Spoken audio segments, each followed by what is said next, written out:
Hello guys, welcome sa aking video today. Ngayon guys ay dahil birthday ng anak ko ay magluluto ako guys ng spaghetti. So ayan, nahimay ko na yung hotdog at nagpakulo na ako ng tubig.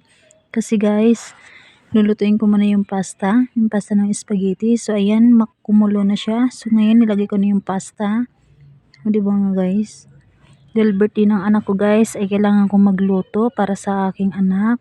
Kasi guys, mag 4 years old na siya. So ayan guys, ang aming handa, spaghetti. Spaghetti for today's video. So ayan guys, sarili kong gawa yan. So ayan guys, pinapalambot ko muna yan.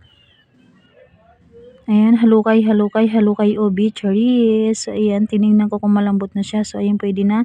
So ngayon guys ay magigisa ako ng sibuyas at bawang.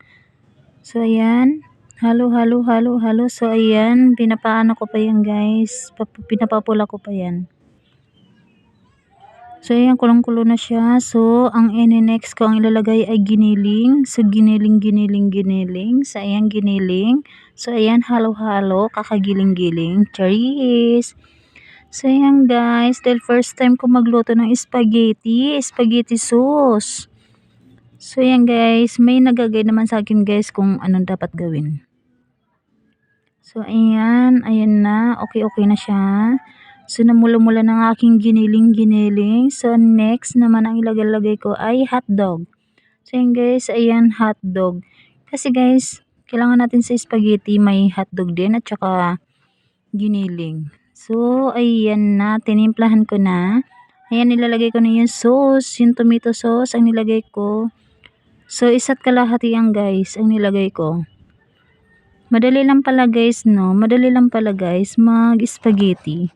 Basta tatandaan mo lang guys kung anong dapat gawin at uunahin. So, nilagyan ko na isang evap na dilata para creamy naman. Diba guys? Nilagyan ko siya ng paminta at saka cheese. So, ayan, 18 cheese guys ang nilagay ko. So, ayan, halo-halo na naman. Kunting halo-halo lang guys. At ngayon guys ay ilalagay ko dyan yung pasta. Kasi guys, pinaghihiwalay ko siya. Inano ko muna yung pasta, pinapalambot ko muna. Habang ako ay nagigisa ng sauce. So ayan, nilagyan ko ulit ng paminta kasi the best yan guys. So ayan, nilagay ko na nga pala yung pasta. Ayan guys, mabilis na nagawa lang kasi nagmamadali sa oras. Kasi yung aking mga bisita ay gutom na guys. So ayan guys, minadali ko na. Oh, ayan, halo-halo ko na guys. Ang laki-laki ng kawa ko guys. Kawa ang gamit ko, hindi kawali. Kawa talaga guys. Kasi hindi kasya yung 1 kalahati sa aking kawala. Kasi ang aking kawala.